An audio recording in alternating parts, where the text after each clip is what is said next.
Dominant Protector. Credit to the author. 4,771-80. Ang mga pangalan po na nandito ay galing sa mga name generator. Kaya kung meron man pagkakatulad sa mga pangalan ng totoong tao o lugar, ito ay tunay na hindi sinasadya. Pagkatapos ay napagtanto niya na tama si Nika. Ang mga dessert sa West Island ay ang pinakamahusay sa Sky Class Island. Pagkatapos ng lahat, ito ay isang bansa ng kababaihan. Gayunpaman, ang mga dessert dito ay hindi masama sa lahat. Sa katunayan, sila ay mas mahusay. Hehe, top-tier gourmet daw ang may-ari nitong sinaunang battleship, kaya ang bawat chef sa barko niya ay sikat na master ng Sky Class Island. Nasa kanya rin ang mga specialty ng lahat ng delicacy sa mundo. Ang makakain dito ay pangarap ng maraming gourmets. Nakangiting paliwanag ni Remelin. Talaga. Saka hindi ko na kayang bitawan ang pagkakataong ito, magsisimula na akong kumain. Biglang naging mahilig kumain si Nika. Hindi sapat ang isang plato ng pastry. Nagniningning ang mga mata niya habang naghahanap ng pagkain. Nagulat si Terence sa paraan ng pagwawalis niya sa lahat, hindi pa niya nakita ang ganitong side niya noon, at buti na lang at hindi siya nagkukulang ng espiritu jade, hindi niya kakayanin ang matako na prinsesang ito kung hindi. Remelin, ang lugar na ito ay isang formation, tama. Wala talagang pakialam si Terence sa pagkain, ngunit curious siya tungkol sa espiritual na chi dito. Ang chi ay natural na dumadaloy, at tila hindi ito naipon ng mga espiritual na jade. Oo, sinabi ng aking Panginoon na ito ay isang napaka-espesyal na chi gathering array. Maaari nitong tipunin ang espiritual na chi sa dagat at gabayan ito para sa aking paggamit. Tumanggaw si Remelin. Maaari nitong tipunin ang espiritual na enerhiya sa dagat. Nagulat si Terence sa kung gaano kalakas ang teknolohiya, ngunit pagkatapos ay naisip niya ito. Kung hindi niya mapunan ang kanyang espiritual na enerhiya sa dagat anumang oras, hindi mauubos ng sinaunang barkong pandigma ang lahat ng espiritual na jade. Habang nag-uusap sila, bumalik na si Nika na may dalang basket ng masasarap na pagkain. Mayroong higit sa 100 eleganteng pavilion na nakalagay sa cafeteria para kumain at uminom ang mga tao. Nakahanap silang tatlo ng malapit at malapit na silang kumain nang may nakita silang ilang pamilyar na mukha na naglalakad. Si Joshua iyon at ang kanyang barkada. Ang mga kaaway ay tiyak na magkikita sa isang makitid na daan. Nang makita ni Joshua si Terence kasama si Remelin, ang kanyang mga mata ay napuno ng apoy. Gusto niyang itapon si Terence sa dagat para pakainin ang mga hayop sa dagat. Gayunpaman, napakaraming tao dito. Wala siyang magagawa kay Terence, ang Fuma, gaano man siya kumpiyansa. He emped coldly at umupo sa isang table kasama si Baste at ang iba pa. Si Terence, syempre, ay hindi magkukusa na makipag-away sa taong ito. Nagpatuloy siya sa pagkain kasama ang dalawang babae na parang walang tao, at sabay na nagkwekwentuhan at nagtawanan, hindi hinahayaang sirain man lang ng mga taong ito ang kanyang kalooban. Habang mas kumilos si Terence sa ganitong paraan, mas nagalit si Joshua. Wala na siya sa mood kumain. Binigyan niya ng tingin si Jeff at Paul, at tumango ang dalawang bata bilang pag-unawa.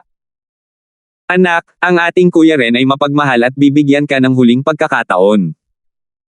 Maaari kang gumuhit ng linya sa pagitan mo at makaligtaan si Hollis at yumuko sa ating kuya Ren, o maaari kang umalis. Sinisiguro kung hindi mo malalaman kung paano ka namatay, Emph. Lumakad sina Jeff at Paul sa gilid ni Terence, binyantaan siya ng malamig na ngiti. Hindi man lang sineseryoso ni Terence si Joshua, pati na ang isang maliit na pritong tulad niya. Bagamat tinatimad siyang tumugon, hindi niya pinapahalagahan ang kabilang partido dahil dumating sila upang maghanap ng gulo. Hindi man lang niya itinaas ang kanyang ulo habang walang pakialam na sinabi niya, maligaw ka, o mamatay ka. You! Masyado kang mayabang, bata. Akala mo ba walang maglalakas loob na hawakan ka dahil lang sa kalokohan mo Fuma ng West Island? To tell you the truth, ang status mo sa East Province ay tambak na kalokohan. Tinadyakan ni Paul ang kanyang mga paa at sumigaw. Tama. Kahit hindi ka namin direktang patayin, may 10,000 paraan pa rin kami para ipaalam na patay ka na. Gusto mo bang imulat ang mga mata mo ngayon? Malamig ding tumawa si Jeff.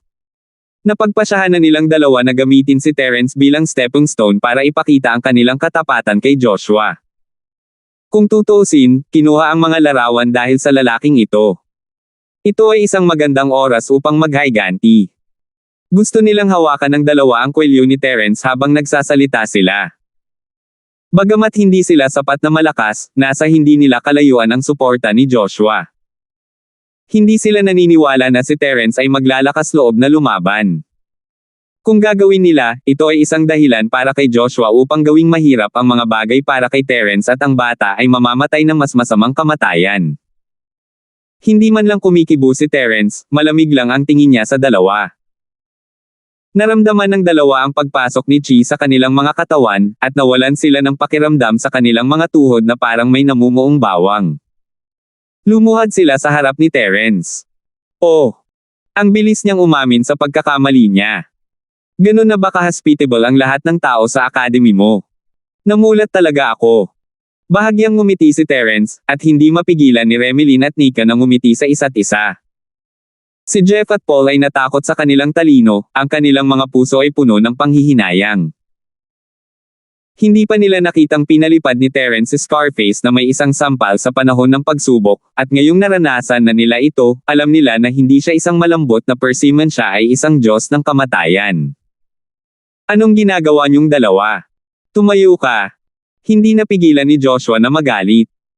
Hindi niya alam na ang dalawang taong ito ay niloko ni Terence nang hindi man lang siya gumagawa ng ingay. Akala niya ay tinatakot lang sila sa aura ng kabilang partido. Paano niya haharapin ang kanyang nakatatandang kapatid na lalaki kung ang kanyang dalawang nakababatang kapatid na lalaki ay napakatapang?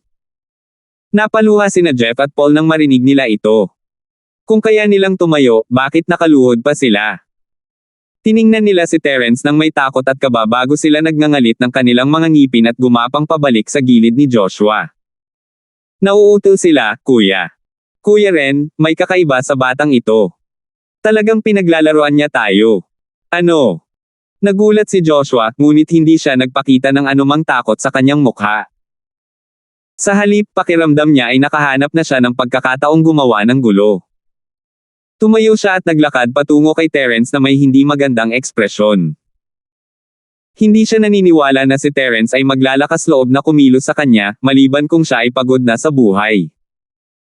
Nang makitang si Joshua ay maglulunsad na ng isang pag-atake, si Terence ay nanatiling kalmado at tahimik sa kanyang upuan. Nagpatuloy siya sa pakikipagkwentuhan at pagbibiro sa dalawang babae na para bang walang ibang tao sa paligid. Ni Remeline o Nika ay tila hindi kinakabahan. Kung tutuusin, alam na alam nila ang lakas ni Terence. Kung mangangahas si Joshua na umatake, ipapahiya lang niya ang sarili niya. Walang dapat ikabahala. Sa tingin mo talaga hindi ako maglalakas loob na hawakan ka. Ikinalulungkot kong sabihin sa iyo na mali ang kalkulasyon mo. Ngayon, dinidisiplina kita, ang Prince Consort, sa ngalan ng West Island, para hindi ka pumunta sa East Province at manggulo sa West Island. Malamig na tumawa si Joshua at itinaas ang kanyang kamay upang humarap kay Terence. Sa sandaling ito, biglang gumalaw si Terence. Gayunpaman, hindi niya direktang inatake si Joshua. Sa halip, binaligtad niya ang mesa nang walang sinasabi. Niwala ng oras si Nika para sumipsip ng sopas na ininom niya kanina. Lahat ng iyon ay dumapo sa mukha ni Joshua. Sa isang iglap, napatulala ang lahat. Si Joshua mismo ay higit pa. Natarante siyang tumingin sa sarili at hindi alam kung paano magre-react. Gayunpaman, bago pa niya magawa ang anuman, nanginginig na si Terence. 4,772. Sumigaw si Terence, puno ng hinaing ang kanyang mukha. Napagtiisan ko na ito ng paulit-ulit, bakit mo pa ako pinipilit? Hindi ba talaga kayang tumanggap ng dalawang tigre sa isang bundok? Bagamat nasa intermediate na nascent soul stage lang ako, hinding-hindi ako yuyuko sa masasamang puwersa. Kanina lang tayo kumakain ng maayos, pero dumating ka para i-flip ang mesa natin. Joshua, masyado kang mayabang. Go! Napaawang ang bibig ni Joshua habang pinapanood ang pagganap ni Terence. Talagang naisip niya na binaligtad niya ang mesa ni Terence sa pamamagitan lamang ng pagtingin sa naaagrabyado na ekspresyon ni Terence. Ano ito? Ang iba sa mga tao ay hindi rin alam kung ano ang nangyayari. Si Remilyn at Nika lang ang tumatawa sa kanilang sarili dahil nakita nila si Vanessa na naglalakad mula sa gilid ng kanilang mga mata. Anong mali? Ano ang lahat ng ingay? Tanong ni Vanessa na may marangal na ekspresyon. Sa totoo lang, sa lakas ni Vanessa, kahit wala siya, naiintindihan niya ang sitwasyon tulad ng likod ng kanyang kamay. Halos tumawa siya ng malakas nang makitang seryoso si Terence. Gayunpaman, alam niyang gumagawa si Terence ng pagkakataon para turuan niya ng leksyon si Joshua at ang kanyang barkada. Ang mga taong ito ay nagiging mas walang pigil kahit na hindi pinapansin siya. Oras na para turuan sila ng leksyon. Vice Dean Lane, masarap kaming kumain dito nang lumapit siya para i-flip ang mesa at sinadyang pahirapan tayo. Wala akong pakialam, pero si Nika ang prinsesa ng West Island. Ang bagay na ito ay may kinalaman sa mukha ng West Island, kaya hindi ko ito pwedeng pabayaan na lang. Hindi man lang binigyan ni Terence ng pagkakataon ng lalaki na magsalita, susunod na lang siya sa agos at magsisimulang magreklamo. May ganyan. Agad na sumimangot si Vanessa at diniin si Joshua at ang iba pa. Sinabi niya sa isang hindi magiliw na tono, Joshua, kahit na hiniram ng iyong ama ang barkong ito sa pamamagitan ng kanyang mga koneksyon, kasalukuyang dala nito ang diplomatic team ng East Province, na kumakatawan sa lahat ng Yellow Rank Academy sa East Province, at hindi ang ari-arian ng iyong pamilya. Sana maintindihan mo ito. Ako. Kumaibat ang mga sulok ng bibig ni Joshua.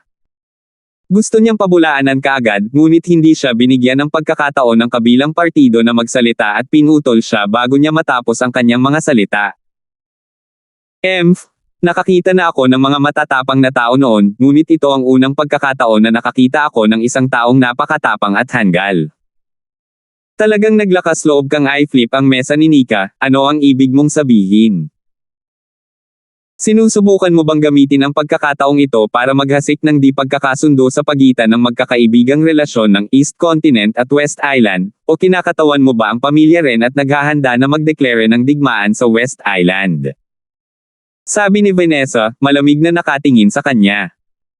Namutla sa galit ang mukha ni Joshua habang sinusulyapan niya si Terence na nagkukunwaring mali pa rin. Naikuyom niya ang kanyang mga kamao nang mariin ang mga kaluskos. Gusto niyang pira-pirisuhin ang bastard na ito sa lugar, ngunit hindi siya makapagsalita sa harap ng panunumbat ni Vanessa. Hindi siya naglakas loob na pabulaanan siya.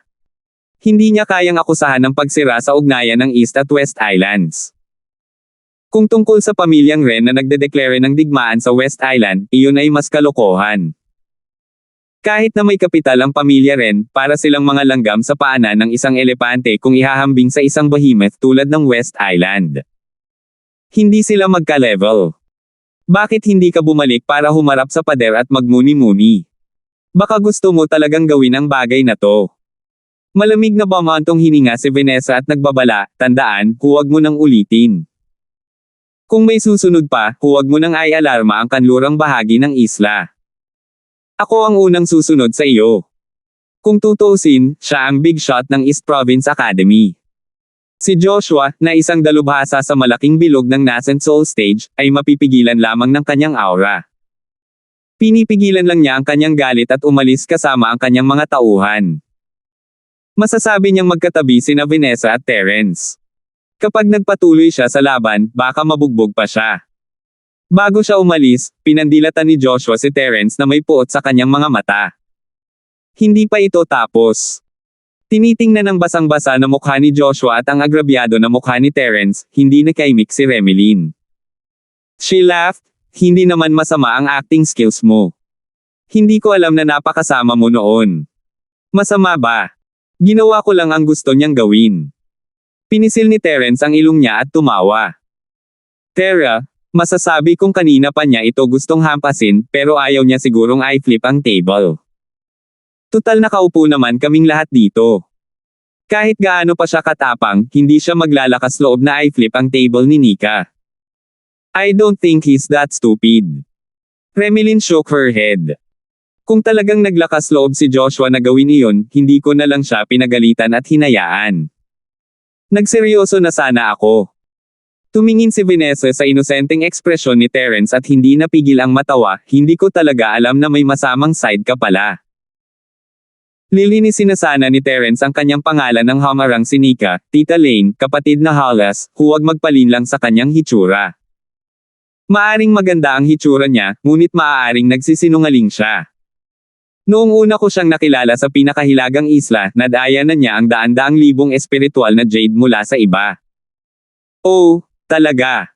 Nika, sabihin mo sa amin, paano nagawa ni Terence ito?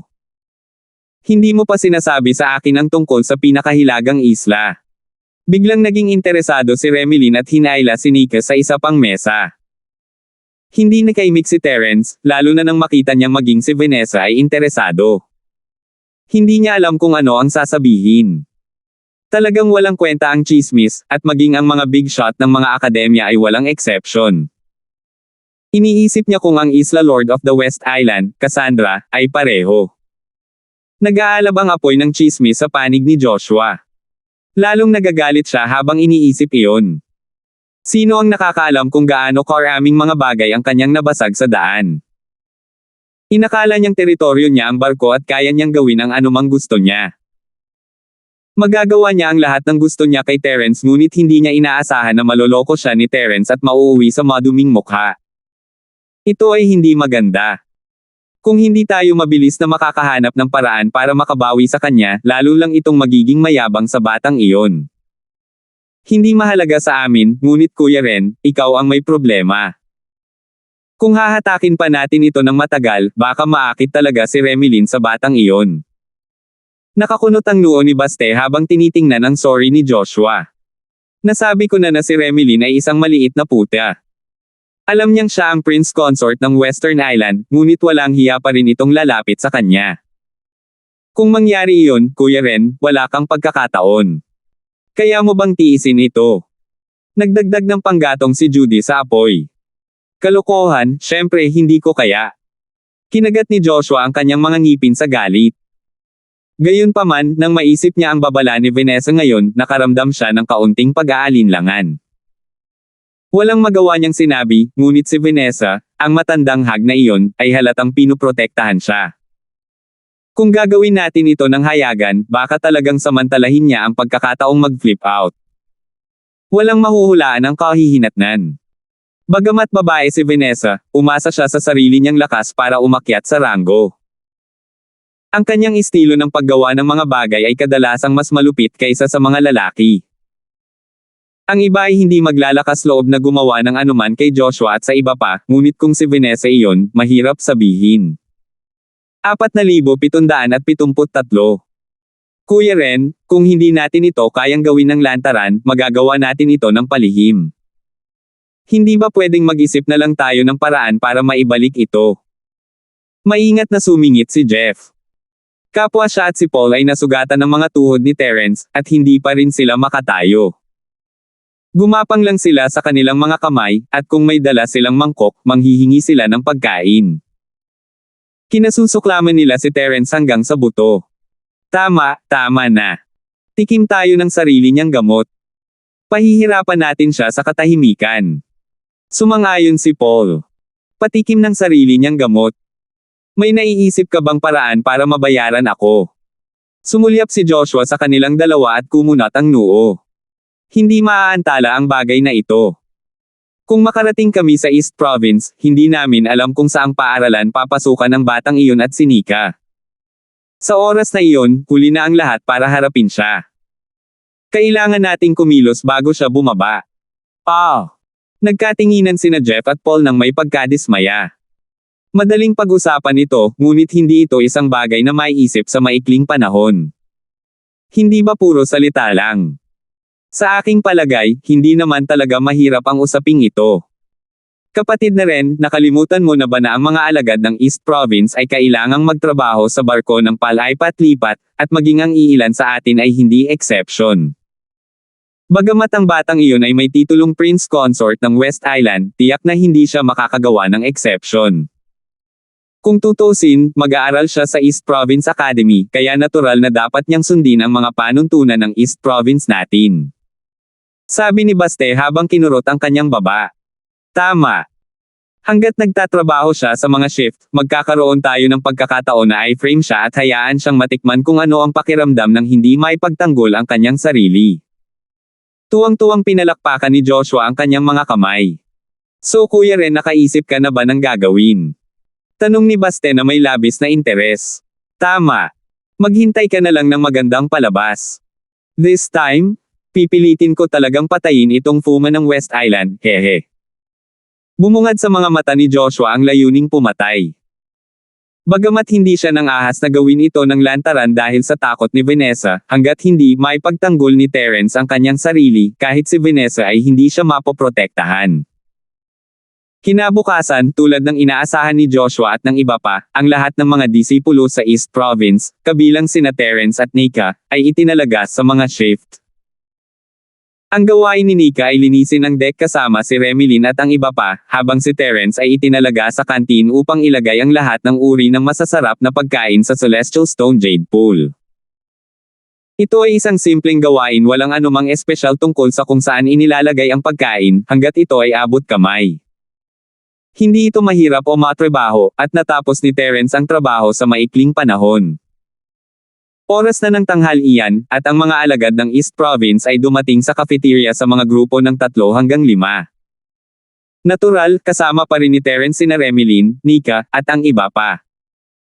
Napadaan siya kay Joshua at sa iba pa habang nasa daan, ngunit sa kanyang pagtataka, malamig lang ang tingin sa kanya ng lalaking ito at hindi humahanap ng gulo.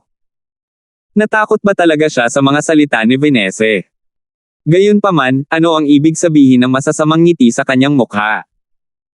Umiling si Terence, pakiramdam na may mali, ngunit hindi niya mailagay ang kanyang daliri dito. Pagkaraan ng 4 na oras, ang masamang pakiramdam ni Terence sa wakas ay naging katotohanan. Lahat ng mga alagad ng East Province ay nalason. Ang mga sintomas ay lubhang kakaiba. Mayroon lamang isang mahinang makamandag na gas na gumagala sa mga meridian ng katawan. Maliban doon, walang ibang espesyal na sintomas. Ang lahat ay tila normal sa unang tingin, at maging ang sirkulasyon ng kanilang zinki ay maayos. Ang tanging bagay ay ang makamandag na gas na ito ay hindi maaaring ilabas sa kanilang mga katawan kahit anong paraan ang ginamit. Kung iyon lang, ayos lang. Ang problema ay ang lason na gas ay biglang sumalakay sa pusong meridian, at sa sandaling ang pusong meridian ay sinalakay ng lason na gas, kung gayon ito ay hindi malayo sa kamatayan. Ang lahat ng mga alagad ng lalawigang silangan ay nagtipon-tipon, at bawat isa sa kanila ay tumingin sa isa't isa na may pag-aalala. Sa nakalipas na 4 na oras, 3 meridian ng puso ng mga disipulo ang nasira, at halos hindi napigilan ni Vanessa ang kanilang huling hininga. Ngayon, ang kanilang buhay ay nasa panganib, at maaari silang mamatay anumang oras. Kung hindi sila nakahanap ng paraan upang maalis ang lason sa kanilang mga katawan sa lalong madaling panahon, ang iba ay haantong sa parehong paraan maaga o huli. Marahil, ang buong bangka ng mga alagad ng East Province ay mawala ng buhay. Si Terence lang ang hindi naapektuhan, siya ay immune sa lason, at ang mga normal na lason ay hindi gagana sa kanya. Ang iba ay hindi alam ito, bagaman, at naisip na siya ay nalason din. Pagkatapos ng lahat, kahit si Vanessa, isang big shot ng Academy, ay hindi naligtas, kaya ang toxicity ay hindi maliit na bagay. Sa ilang sandali, ang kapaligiran sa barko ay sobrang tensyonado. Lahat ay nakatingin sa isa't isa at nagbabantay sa isa't isa. Imposibleng walang sino man sa likod ng ganoong kalaking insidente ng pagkalason. Vice Dean Lane, naniniwala ako na may utak sa likod ng insidenteng ito. Makukuha lang natin ang antidote kung mabilis natin siyang mahanap. Agad na tumalon si Joshua at sinabi. Tumango ang iba pang mga tao at sumigaw ng malakas para hulihin ang tunay na pumatay. Ang kanilang buhay ay nakataya, at walang puwang para sa pag-aalinlangan o pagkaantala. May clue ka. Tumingin sa kanya si Vanessa na may bahagyang pagsimangot. Ang bagay na ito ay kakaiba mula sa simula hanggang sa wakas, at ito ay nagpagulo sa mga tao. Kung talagang sinasadya ng isang tao na lason ang pagkain, paano niya ito ginawa? Ano ang kanyang intensyon? Kung talagang gusto nilang lason ang isang tao hanggang sa mamatay, maaari silang pumili ng mas marahas na lason sa halip na bigyan ang lahat ng oras upang mag-react ng ganito. Kahit na hindi nila magamot ang lason, ganap na posible na mahanap ang tunay na mamamatay tao sa sandaling ito. Hindi ba ito humihingi ng gulo? Sa pag-iisip tungkol dito, ang bawat link dito ay hindi maipaliwanag na kakaiba, ngunit ngayon na ang karamihan ay nabalisa, ang sitwasyon ay malamang na mawala ng kontrol kung ito ay ha-attack pa. Sa oras na iyon, talagang mawawala ng kontrol. Masasabi lamang ni Vanessa na nahanap na nila ang tunay na salarin sa likod ng pagkalason upang payapain ang mga tao. Meron. Ang mapagpasyang sagot ni Joshua ay agad na pumukaw sa diwa ng lahat. Iniwas niya ang kanyang tingin sa mukha ng lahat na may nagkukunwaring hinala bago siya dahan-daang nagsabing, napagtanto ko lang na ang mga alagad lamang ng East Province ang nalason, ngunit ang lahat ng mga tauhan ay ligtas at malusog. Hindi ba sa tingin mo ito ang pinakahalatang clue? Anong ibig mong sabihin? Hindi maisip ng mga may mabagal na reaksyon, ngunit sinampal ni Baste ang kanyang ulo at sinabing, Kuya Ren, ibig mo bang sabihin ay nilaso ng mamamatay tao ang ating pagkain? Tama, ganyan talaga. Nagpakita ng matalinong ekspresyon si Joshua na parang nakita niya ang lahat. Naglagay siya ng air of superiority bago nagpaliwanag, dapat malaman ng lahat na kahit na ang mga tripulante at ang mga disipulo ng East Province ay nakikibahagi sa living area, mayroon silang sariling dining hall. Kung nilaso ng mamamatay tao ang tubig o gumamit ng isang bagay na parang makamandag na halimuyak, tiyak na maaapektuhan ang mga tripulante. Kaya malinaw ang sagot. Nilaso ng mamamatay tao ang ating pagkain. 4,774. Tumango ang lahat pagkatapos marinig ito. Ang pangangatwiran na ito ay mukhang makatwiran. Bagamat hindi nila alam kung bakit gagawin ito ng mamamatay tao, ito lamang ang tanging paraan upang puntiryahin ang lahat ng mga alagad ng lalawigang silangan. Ibig mong sabihin ang mga chef na iyon ang mga mamamatay tao. Naningkit ang mga mata ni Vanessa. Pakiramdam niya ay may mali, ngunit dahil napakaraming tao ang sumang-ayon, maaari lamang niyang sundin ang linya ng pag-iisip ng kabilang partido at magtanong. Posible, pero halos imposible. Lahat sila ay mga top-class na pamilya sa Sky-class Island, at ang pagkalason sa kanilang pagkain ay mas masahol pa kaysa sa pagpatay sa kanila. At saka, ang kanilang mga pamilya ay nasa East Province Academy, kaya walang dahilan para gawin nila iyon. Kinurot ni Joshua ang kanyang baba at pinag-aralan ang sitwasyon ng may layunin. Tama. Kaunti lang ang pakikipag-ugnayan nila sa mga alagad ng East Province, kaya hindi sila dapat magkaroon ng ganoong motibo. Tsaka, kung talagang may ganoong pag-iisip sila, nagawa na nila ito sa daan patungo sa West Island. Bakit maghintay hanggang ngayon? Nag-echo si Baste. Hulaan ni Terence kung ano ang nangyayari mula sa reaksyon ng dalawa, malamang na siya ang susunod na target nila kung susundin nila ang iba, train of thought. Kung ganoon, sino ito? Ang iba ay hindi maaaring pumasok sa kusina ng walang pahintulot, kaya hindi dapat magkaroon ng pagkakataon na lasunin nila ito. Umiling si Vanessa. Ang kusina ay hindi isang lugar na madaling makapasok. Hindi, ang iba sa atin ay talagang walang pagkakataon na lasunin siya. Isa lang ang nababagay sa kondisyong ito, at iyon ang taong namamahala sa paglipat ng pagkain ngayon. Basta't mahanap natin ang taong ito, natural na malulutas ang lahat ng problema. Inihayag nga ni Joshua ang kanyang tunay na kulay. Yung mga taong naglipat ng pagkain ngayon. Bahagyang kumunat ang noo ni Vanessa. May mga dalubhasang disipulo na namamahala sa gawaing pag-ikot, at talagang hindi niya alam ang tiyak na dibisyon ng paggawa. Agad siyang tumingin sa alagad at sinabi, sino ito? Inilabas ng alagad ang listahan ng pangalan at sinulyapan ito. Nagbago ang kanyang ekspresyon at sinabi niya, Terence ito. Sa isang iglap, ang mga mata ng lahat ay nahulog kay Terence, nagulat at nagalit. Hindi nila kilala si Terence at walang sama ng loob sa kanya, ngunit sinong mag-aakala na lalasunin sila ng lalaking ito sa sandaling nakasakay na siya sa barko? Terence. Bakit si Terence? Nagulat din si Vanessa. Pakiramdam niya ay may mali sa simula, at ngayon ay nagkatotoo na. Oo, siya nga. Nakita ko na siyang naglilipat ng pagkain. Napakabilis, isang disipulo ang humakbang para magpatotoo. Oo, nakita ko rin. Marami sa iba pang mga disipulo ang tumunog ito ay hindi isang lihim, pagkatapos ng lahat, at higit sa kalahati ng mga disipulo sa East Province ay nakakita kay Terence na inilipat ang pagkain. Ang mga tao ay nasa sabik, at si Terence ay biglang naging target ng lahat. Siya ay itinulak sa kabaligtaran ng lahat, at sa ilalim ng banta ng buhay, maaari lamang nilang makuha ang Nagel iligtas buhay na dayami na ito. Sa pamamagitan lamang ng pag-lock kay Terence, ang tunay na salarin, maaari nilang makuha ang antidote. May ambisyon talaga siyang isang lobo. Naging mabait naman kami na pinasakay ka, pero imbes na magpasalamat, gusto mong lasunin tayong lahat hanggang mamatay. Ano ang iyong intensyon? Si Joshua ay malamig na tumingin kay Terence, ang kanyang mga labi ay walang kamalay-malay na kumarba sa isang nakakatakot na ngiti. Hindi na kailangang mag-aksaya pa ng mga salita sa scam na ito. Bilisan mo na at hulihin mo siya at pilitin siyang ibigay sa atin ang antidote. Habang tumatagal tayo, mas malalagay sa panganib ang ating buhay. Hindi na natin kayang mag-antala pa. Vice Dean Lane, ano sa tingin mo? Hinikayat ni Baste ang lahat. Oo, hulihin ang tunay na mamamatay tao at pilitin ang antidote.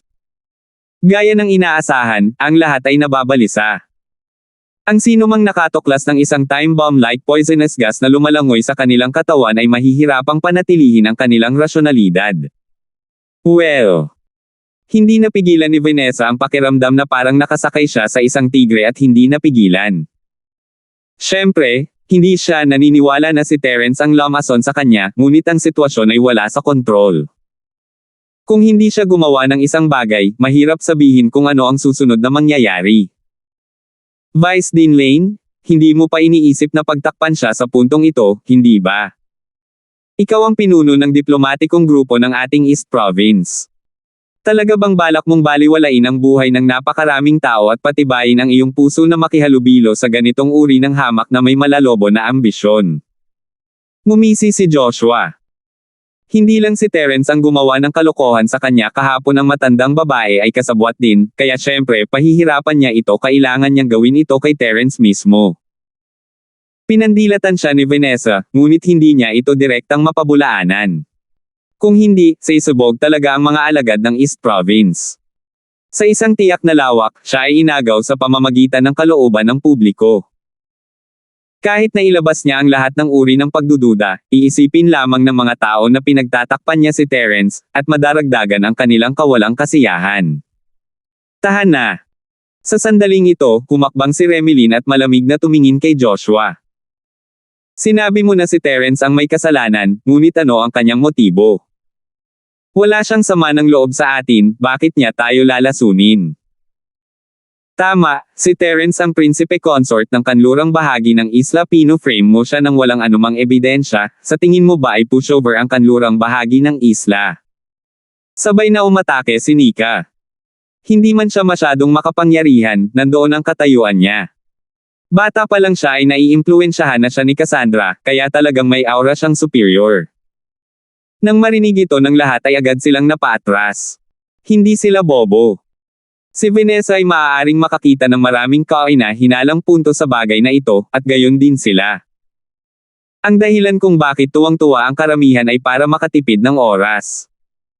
Kung si Terence ang totoong may kasalanan, makukuha nila kaagad ang antidote.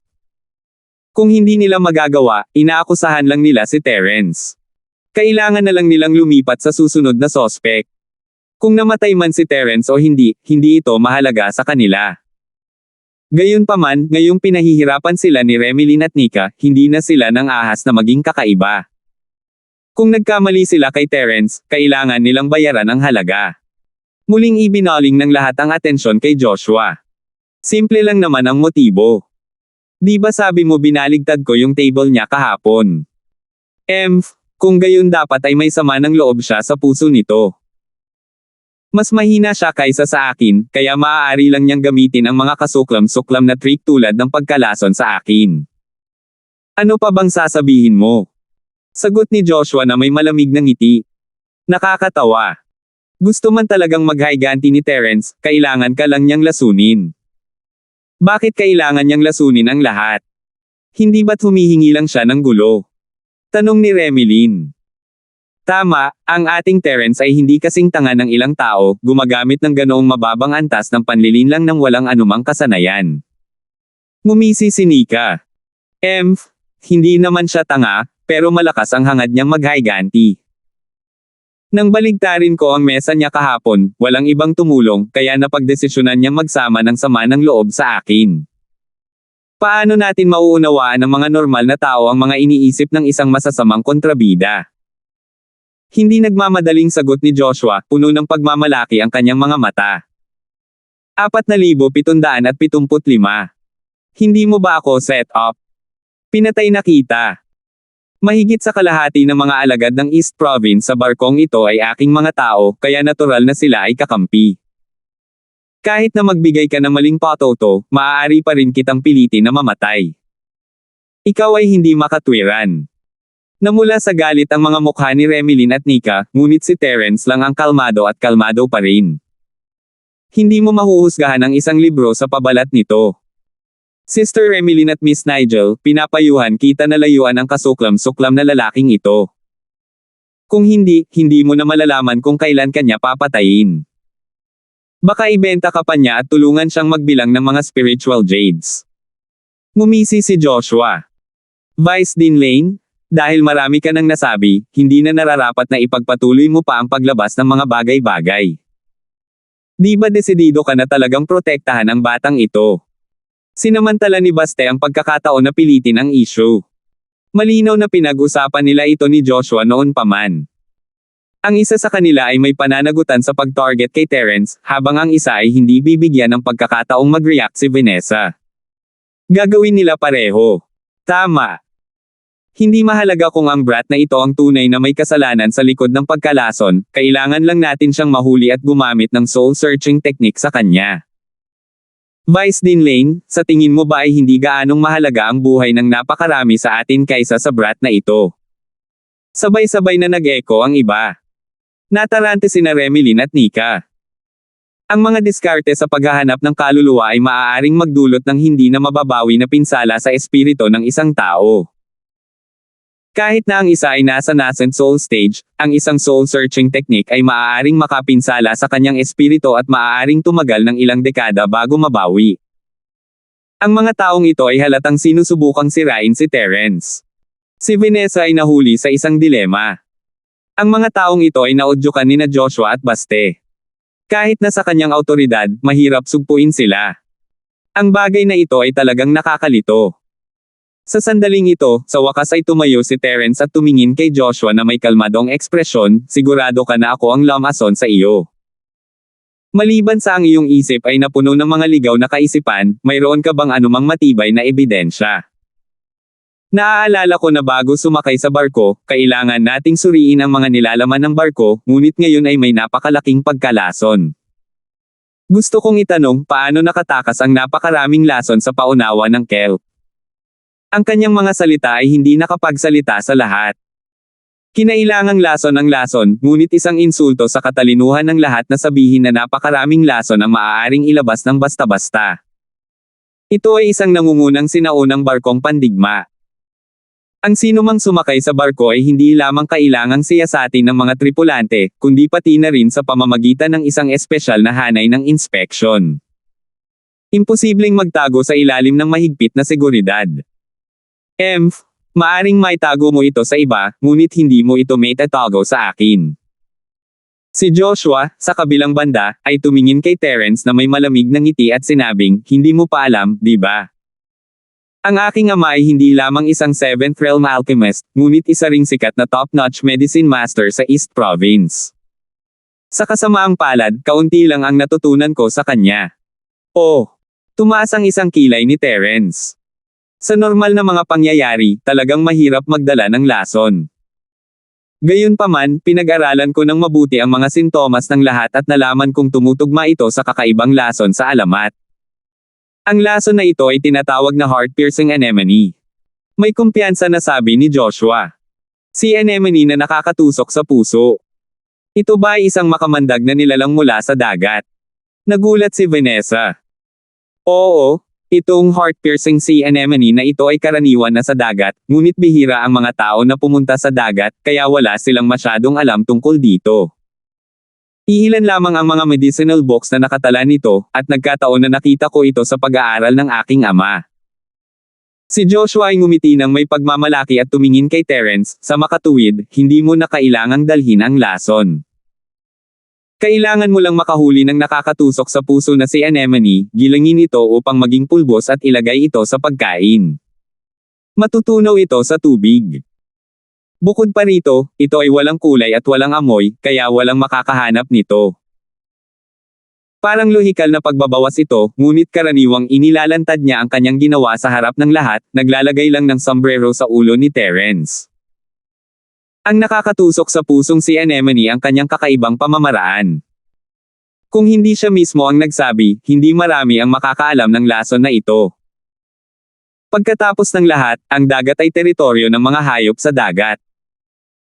Kahit na ang pinakamahusay na parmasyutiko ay mahihirapang talagang makipag-ugnayan sa mga nilalang sa dagat, pabayaan ang pag-aaral ng mabuti sa kanila.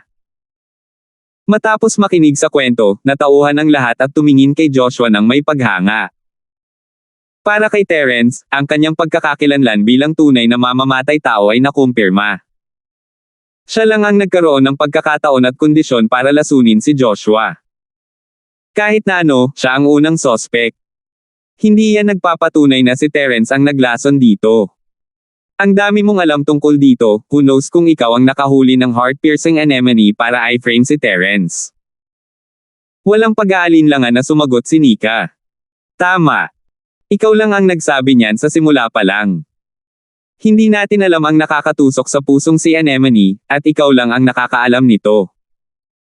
Hindi ba ibig sabihin nun ay isa ka ring malaking sospek sa pagkalason sa halaman? Malamig na sabi ni Remeline. Mamatay na si Marshall Sister Vanessa, huwag kang magpabulag sa kontrabida na ito. Gaya ng sinasabi ng matandang kasabihan, mas malinaw ang nakikita ng manunood. Sa pagitan ko at niya, naniniwala akong malinaw na makikita ng lahat ng tao rito kung sino ang mas kaina-hinala sa pagkalason. Si Joshua ay mukhang napinsala ng husto. Bigla siyang lumingon sa mga tao at sinabing, ako at si Terence, sino sa tingin ninyo? Terence. Siyempre si Terence. Mahigit sa kalahati ng mga alagad ng East Province dito ang kailangang sumunod sa kanyang mga utos, kaya kitang-kita kung anong pagpipilian ang kanyang gagawin. Nag-alala sina Remeline at Nika. Kung magpapatuloy ito, pipilitin ng mga taong ito si Terence na gamitin muli ang pamamaraan ng paghahanap ng kaluluwa sa kanya. Sa oras na ito, kumaway si Vanessa sa mga tao at sa wakas ay nagpahayag, si Terence ay isang sospek, ngunit pananatilihin ko lamang siya sa ilalim ng pagbabantay hanggang sa makakita tayo ng ebidensya. Kung atakihin ninyong dalawa ang Fuma ng walang pahintulot, maaari ninyong subukan. Sina Joshua at Baste, na sadyang lumikha ng eksenang ito, ay walang imak sa sandaling ito. Masyadong hadlang ang matandang babaeng ito. Gayunpaman, kahit na sila ay nagrereklamo, ang ganap na lakas ni Vanessa ay naroroon para makita ng lahat. Kung sila ay maglakas loob na tumalon sa oras na ito, sila ay magiging kanya na kumpay lamang. Walang taong tanga, kaya't maaari lamang nilang piliin na manahimik ng may hinanakit. Napakabuti. Dahil iniisip ninyong lahat na hindi tayo maaaring kumilos ng padalos-dalos, dapat mong isipin kung anong uri ng antidote ang mayroon. Kung tungkol naman sa katotohanan, pag-uusapan natin yan after the investigation. Kung wala kayong decisive evidence at umaasa lang sa ganyang wrangling, we might as well wait for death. Matigas ang tono ng tono ni Vanessa. Tumingin si Terence kay Vanessa, medyo nagulat. Wala siyang masyadong contact sa big shot na ito ng paaralan noon, lalo na pagkatapos ng insidente kung saan pinilit niya si Remeline na makipag-deal kay Joshua. Ang kanyang impresyon sa kanya ay hindi masyadong maganda, ngunit ngayon ito ay nagbago. Ang malaking amo ay isang babae, ngunit siya ay mapagpasyahan. Sinunod niya ang kagustuhan ng karamihan at binabantayan si Terence. Hindi niya hinatulan si Terence, ngunit pinatahimik nito ang karamihan. 4,776. Kung hamupa na ang galit ng karamihan, hahatiin nila ang sibat at ituturo ito kay Joshua at sa isa pang lalaki, upang hindi sila maglakas loob na kumilos ng padalos-dalos. Sa isang kisap mata, nawala na ang eksena ng mga taong umaatake sa kanila. Si Joshua ay labis na ayaw sumuko, ngunit hindi niya maipagpatuloy ang paghimok sa lahat na puntiryahin si Terence. Kung talagang nagalit siya kay Vanessa, hindi niya kakayanin ang kahihinatnan. Vice Dean Lane, wala akong magagawa sa sinasabi mo. Gayunpaman, kung matutulungan ko ang lahat na i-detox ang lason, hindi mo na mapoprotektahan ang batang ito, tama. Dapat nating imbestigahan ang usapin ng pagkalason. Agad namang tumawad si Joshua. Kaya mo bang gamutin ang lason? Sumulyap si Vanessa sa kanya. Tama, huwag mong kakalimutan na isa akong alchemist sa ika-5 baitang. Dahil kumpirmadong ito ang lason ng sea anemone na nakakatusok sa puso, mayroon akong paraan para mapadalisay ang isang antidote. Basta inumin ito ng lahat, natural silang magiging ligtas at maayos. Pagmamalaki ni Joshua. Ang mga tao ay muling nabuhayan ng loob ng mga salita ni Joshua habang nakatingin sila sa kanya ng may nag-aalab na mga mata. Hanggat maaari niyang pinuhin ang antidote, katumbas ito ng pagliligtas sa kanilang buhay. Kung gayon ilan ang maaari mong gawin. Sabi ni Vanessa na nakakunot ang noo. Ang antidote na ito ay medyo komplikado, ngunit ang barko ay may lahat ng uri ng mga materyales. Maaari akong gumawa ng isa sa loob ng 2 oras. Si Joshua ay may masungit pa ring mukha. Ang toxicity ng heart-piercing sea anemone ay hindi mababa, at ang katumbas na antidote ay isang grade 5 elixir. Nakapagtataka na kaya niyang pinuhin ito sa loob ng 2 oras. Isang tableta kada 2 oras. Gaano katagal kayang tumagal ang napakaraming tao? Agad na kumunat ang noo ni Vanessa. Mayroong halos 100 alagad ng East Province na naruroon. Hindi ba kailangang maghintay si Joshua ng 200 oras? Mangyayari lang ito kung hindi siya nakatulog o nagpapahinga. Ngayon, 4 na oras lamang ang lumipas, at mayroon ng 3 tao na hindi na makatagal. Hindi pa banggitin ang 200 oras, sa hitsura nito, hindi man lang aabutin ng 10 oras bago ang lahat ay halos lahat ay patay. Ito. Natigilan si Joshua. Siya ay nakatuon sa pag-frame kay Terence at naisip na maaari siyang lumabas upang i-detoxify ang lason pagkatapos mamatay si Terence. Gayunpaman, napabayan niya ang pinakamahalagang punto. Paano niya na-detoxify ang napakaraming tao? Ang mukha ng lahat ay biglang naging mukha ng isang patay. Sa wakas ay nahawakan na nila ang huling dayami upang iligtas ang kanilang buhay, ngunit sa huli, nalaman nilang isa lang talaga itong dayami at hindi na mailigtas ang kanilang buhay. Kung magpapatuloy ito, hindi ba't kamatayan na lamang ang kanilang magagawa? Sa pagtingin sa natulala na ekspresyon ni Joshua, si Vanessa, na may kaunting pag-asa pa, ay ganap na hindi nakaimik. Mahigit 1 araw na silang umalis sa West Island, at huli na para bumalik ngayon. Ito ay talagang isang malaking problema. Sa lakas ni Vanessa, tiwala siya na kaya niyang pigilan ang lason, ngunit hindi kaya ng iba. Habang lumilipas ang panahon, mas maraming alagad ng East Province ang maaapektuhan ng lason, at sa oras na iyon, hindi maiiwasang mamatay sila ng pangkat-pangkat. Sa napakarami sa kanila na namamatay ng sabay-sabay, si Vanessa ay mahihiyang sumagot sa East Province Academy kapag siya ay bumalik.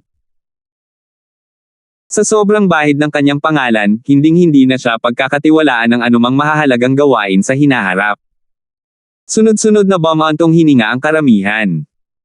Ang orihinal na mapurol na kapaligiran ay agad na napuno ng isang pakiramdam ng kawalan ng pag-asa. Naging seryoso rin ang ekspresyon ni Vanessa. Kapag ang isang tao ay pinilit sa isang sulok, gagawin nila ang anumang bagay. Kapag may nakipagsapalaran dahil sa desperasyon, hindi na malulutas ang usapin ngayon. Biglang ngumiti si Terence. Bakit hindi mo ako hayaang subukan? Ano? Natigilan ang lahat. Tumingin si Joshua kay Terence na para bang tulala siya at tumawa ng masama, subukan. Alam mo rin ba ang sinasabi mo?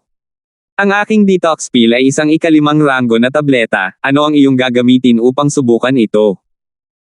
Don't tell me isa ka ring 5th ranking alchemist. Isang 5th ranking alchemist. Kung gayon hindi talaga ako. Umiling si Terence, ngunit bago pa makatawa si Joshua, idinagdag ni Terence, gayon pa man, kung ito ay isang 5th rank pill lamang, makakagawa ako ng 100 sa mga ito sa loob ng 2 oras. Hindi dapat mahirap ay detoxify ang lahat. Nagkagulo ang mga tao habang hindi makapaniwalang nakatingin kay Terence. Gumawa siya ng 100 5th grade na tabletop sa loob ng 2 oras. Sino ang lalaking ito? Ga! Tinuro ni Joshua ang ilong ni Terence at sumigaw, imposible. Puro kakalokohan. Ang pagpino ng 100 na tabletop sa ika-5 baitang sa loob ng 2 oras, kahit na ang isang ika-7 baitang alchemist tulad ng aking ama ay hindi ito magagawa. Sa tingin mo ba isa kang immortal? Siguradong nananaginip ka. Hehe, walang kwentang sabihin pa. Kung sa bagay, lahat naman ng tao no choice. Walang pinsala sa pagsubok nito. Sino ang nakakaalam, baka matagumpay talaga ako. Nakangiting sabi ni Terence, hindi gaanong iniisip iyon. Hindi masyadong inisip ng iba, ngunit nagliwanag ang mga mata ni Vanessa. Siya lang, Remilyn, at Nika ang nakakaalam tungkol sa background ni Terence. Ang taong ito ay maaaring gumawa ng 8 Thunder Mystical Pill sa isang araw. Ang 100 5th grade na tabletop sa loob ng 2 oras ay maaaring mukhang pagmamalabas, ngunit hindi ito imposible para kay Terence. Kahit na hindi nila magawa, mas mabuti pa rin ito kaysa kay Joshua na nakakagawa lang ng 1 tableta sa loob ng 2 oras. Sa tulong lamang ni Terence magkakaroon ng pagkakataong mabuhay ang mga disipulo ng East Province. Kung hindi, maaari na lamang nilang hintayin ang kamatayan. Since that's the case, then the two of you will refine pills on your own. Refine as many as you can. Ang buhay ng bawat isa ay nasa kamay ninyong dalawa, kaya dapat gawin mo ang lahat. Agad na nagpasya si Vanessa. Walang anumang pagtutol si Terence, ngunit malamig na tumingin sa kanya si Joshua. Hindi niya kayang patayin si Terence ngayon dahil sa proteksyon ni Vanessa, ngunit dahil umunlad ang mga bagay hanggang sa puntong ito, parang hindi niya ito magagamit. Inutusan ni Joshua ang isang tao na magdala ng panulat at papel at inilista niya ang mga sangkap sa papel. Malamig niyang sinabi kay Terence, wala akong pakialam kung ano ang pinagkakaabalahan mo, ngunit dahil umabot na sa ganito, wala na akong sasabihin pa. Ito ang recipe ng antidote. Inabot ni Terence para kunin ito. Bagamat mayroong pangkalahatang template para sa lahat ng antidotes, walang bagay na all-purpose antidote sa mundong ito. Kung gusto niya talagang gamutin ang lason, kailangan niyang maghanap ng tamang gamot. Kailanman ay hindi pa narinig ni Terence ang tungkol sa nakakatusok sa puso na anemone ng dagat, kaya't maaari lamang siyang umasa sa recipe na ibinigay ni Joshua. Gayunpaman, biglang itinago ni Joshua ang formula ng tableta at nanunuya, ito ay isang tier 5 na recipe ng tableta, isang bagay na hindi mo mabibili sa merkado. Gusto mong alisin ito ng basta-basta, hindi ka ba marunong mag-uugali? Magsasalita pa sana si Vanessa ngunit napatigil siya ng tingin ni Terence. Tumingin siya kay Joshua at sinabing, kung gayon, ano ang gusto mo? Huwag mong sabihin sa akin na gusto mong bilhin ko ito sa aking espiritual na jade. Sa tingin mo ba may pakialam ako sa kaunting espiritual na jade mo? Joshua pursed his lips in disdain and suggested with a ulterior motive, paano ito, maibibigay ko sa iyo ang recipe, ngunit kailangan mong sumang-ayon sa isang kondisyon. 4,777. Anong kondisyon? Mahinang sabi ni Terence. Ito ay napakasimple. Di ba sabi mo makakagawa ka ng 100 tabletop sa loob ng 2 oras? Tapos may kompetisyon tayo. Magtatakda kami ng limitasyon sa oras na 2 oras. Gagawa ako ng 1 tableta at gagawa ka ng 100. Naglakas loob ka bang makipagkompetensya? Malamig na tumawa si Joshua. Hindi siya maniniwala na makakagawa si Terence ng 100 tabletop sa loob ng 2 oras. Magagamit niya ito para sampelan ni Terence ang sarili niyang bibig. Hehe, kakaiba talaga yung way of competing mo. To think na masasabi mo. Bahagyang ngumiti si Terence at tumango, "Fine, bata pa lang ako, mabait na ako. Mabubusog ko ang iyong mapagpanggap na pagnanasa sa pagkakataong ito. Natatakot lang ako na hindi ka umamin kapag natalo ka." Nasabi ko na ang gusto ko." Inihagis ni Joshua ang recipe kay Terence nang walang pagdadalawang isip, natatakot na si Terence ay babalik sa kanyang salita.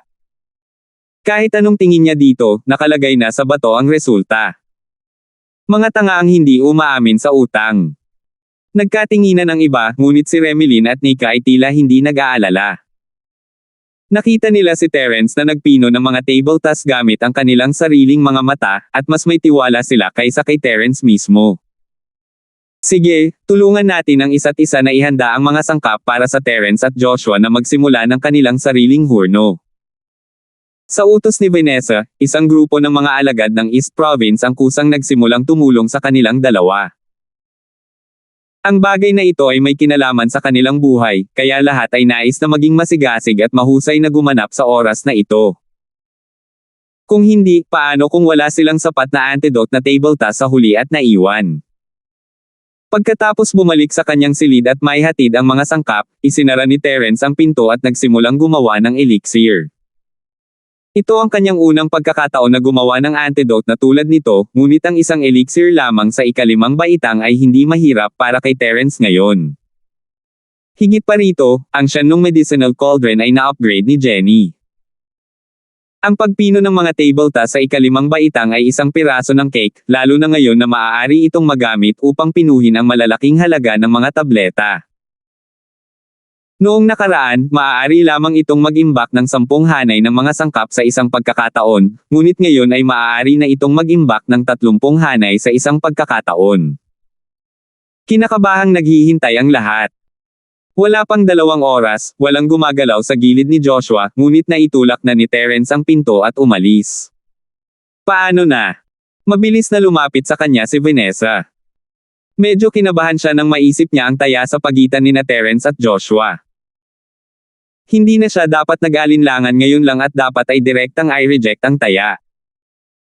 Pagkatapos ng lahat, paano kung si Terence ay hindi makapagpino ng 100 na table tas at hindi makita ang kanyang disipulo sa hinaharap? Nakangiti si Terence habang inilabas ang isang malaking kahon at iniabot sa kanya, "Natutuwa akong ginawa ko. Ang 120 table tas ay dapat sapat na upang i-detoxify ang lahat. Maaari mong ipamahagi ang mga ito sa lahat." Ang lahat ay natigilan saglit, at pagkatapos ay nagsimula silang matuwa. Tiningnan nila si Terence na para bang isa siyang halimaw makakagawa siya ng 120 5th grade na table tas sa loob ng wala pang 2 oras. Tao pa ba ang lalaking ito? Wala na silang pakialam sa kahit ano pa man at bawat isa sa kanila ay uminom ng antidote pill. Matapos nilang matuno ang gamot, napagtanto nilang tuluyan nang nawala ang lason sa kanilang katawan. Ang kanilang mga huling alalahanin ay nawala, at lahat sila ay lumapit kay Terence upang pasalamatan siya. Iniligtas niya ang kanilang buhay, pagkatapos ng lahat. Dati, nakipagtulungan sila kay Joshua upang patakbuhin si Terence dahil sa pakiramdam nila na siya ang kanilang suporta at si Terence ay talagang pinaghihinalaan na nilason sila. Gayunpaman, ngayong tiningnan nila ito, ang binti ni Terence ay 10,000 beses na mas makapal kaysa kay Joshua. Sino ang nagmamalasakit kung sino ang naglason sa kanya? Ang taong ito ay hindi bababa sa isang 5th grade alchemist. Kung hindi niya sinamantala ang pagkakataon na pasayahin ang isang napakalaking asno na alchemist, tiyak na magiging tanga siya. Si Terence, Remilyn, at Nika ay hindi alam kung matatawa o iiyak ang mga bakod na ito. Kahit na ang East Province Academy ay isang lugar ng pagtitipon para sa mga henyo, mayroon pa ring mga bakod sa lahat ng dako. Kung malakas ka, magiging kaibigan mo sila. Kung mahina ka, magiging kaaway mo sila.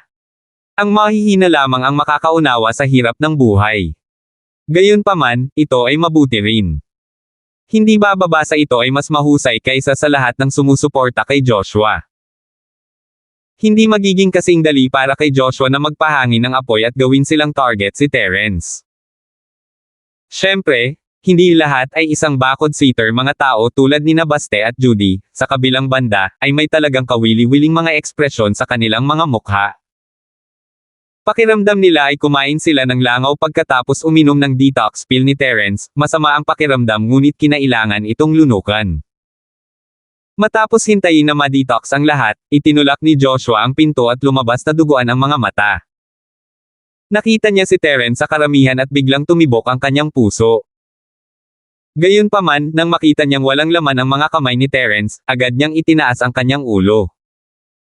Haha, sabi ko naman sa'yo naglalaro ka. 100 pills in 2 hours. Wala kahit isa ngayon. Kung ako sa'yo, tumalo na ako sa dagat para magpakamatay sa kahihiyan. Paano pa ako natatayo ng mukha dito? Wala nang kasing kapal ng balat mo.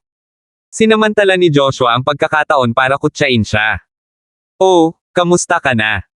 Ilan na ba ang napino mo? Mahinang tanong ni Terence. No more, no less, just one. I mean what I say, kahit isang pill lang, it's much better kesa sa sinungaling na katulad mo na nagsabi ng 100 pero ni isang tableta lang hindi nakakakuha. Si Joshua ay kampante na tumawa at itinaas ang antidote sa hangin. Hinarap niya ang karamihan at sinabing, sino ang gusto nitong antidote pill? Unang dumating, unang nagsilbi. Maghihintay pa tayo ng 2 oras para sa susunod. Naisip ni Joshua na lahat ay susugod sa tabi ni Terence pagkatapos niyang sumigaw. Marahil kahit si Remilyn ay pupunta sa kanya pagkatapos makita ang tunay na kulay ni Terence. Gayunpaman, lumabas na walang naantig, lalo na si Remilyn, na iniisip niya.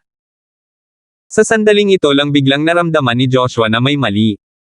Bakit lahat ng tao nakatingin sa kanya na may kakaibang ekspresyon? Hindi man lang sila mukhang excited na para bang nakakita sila ng straw na nagel iligtas buhay. Sa halip, tumingin sila sa kanya na para siyang tulala. Sa partikular, si Baste at ang iba ay may kakaibang ekspresyon sa kanilang mga mukha. Para bang sinusubukan nilang ipaalala kay Joshua ang isang bagay.